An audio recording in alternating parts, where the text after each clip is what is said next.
നമ്മളൊരു കേസിൽ പ്രതിയായി കഴിഞ്ഞാൽ ഇപ്പം നമുക്കിന്ന് നിങ്ങൾ എത്ര വിദ്യാഭ്യാസം ഉണ്ടായാലും ഇന്നൊരു സ്വകാര്യ സ്ഥാപനത്തിൽ പോലും ജോലി വേണമെങ്കിൽ പോലീസ് എത്ര സർട്ടിഫിക്കറ്റ് എക്സ്പീരിയൻസ് നിങ്ങൾക്ക് ഒരു സർട്ടിഫിക്കറ്റ് വേണം പോലീസ് സ്റ്റേഷനിൽ നിന്ന് police clearance certificate police station അപേക്ഷ കൊടുത്തു കഴിയുമ്പോൾ അവിടെ ഇരിക്കുന്ന പോലീസുകാർ നിങ്ങളുടെ അഡ്രസ് അടിച്ചു കൊടുക്കുമ്പോൾ നിങ്ങൾക്ക് ഇന്ത്യയിൽ എവിടെ കേസ് ഉണ്ടെങ്കിലും അതിനകത്ത് കിട്ടും. അങ്ങനെ നെറ്റ്വർക്ക് കണക്റ്റഡ് ആണ്.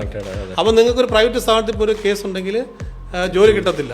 അപ്പോൾ ഈ ലഹരി പദാർത്ഥങ്ങളുടെ കേസിൽ പെട്ടാലും ഏത് കേസിൽ പെട്ടാലും നിങ്ങൾക്ക് ഈ ഒരു പ്രശ്നം ഉണ്ട്. അത് പുതിയ തലമുറ ഏറ്റവും ആദ്യം മനസ്സിലാക്കിയിരിക്കേണ്ട ഒരു കാര്യമാണ്.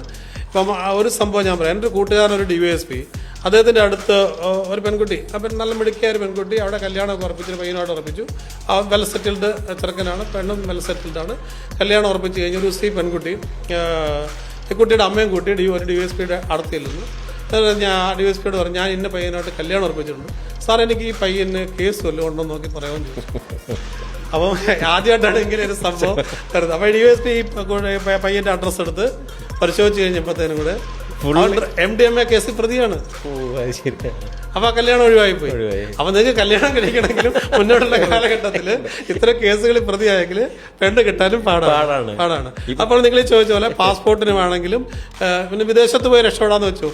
വിദേശത്ത് പോയി രക്ഷപ്പെടാൻ പാസ്പോർട്ട് വേണം, ഗവൺമെന്റ് ജോലിക്ക് വേണം, PCC വേണം, പാസ്പോർട്ടിന് PCC വേണം, ഈ കാര്യത്തിലെല്ലാം PCC വേണം. അപ്പം ഈ PCC വേണമെങ്കിൽ നിങ്ങൾ കേസിൽ പെടാതിരിക്കുക എന്നുള്ളത്.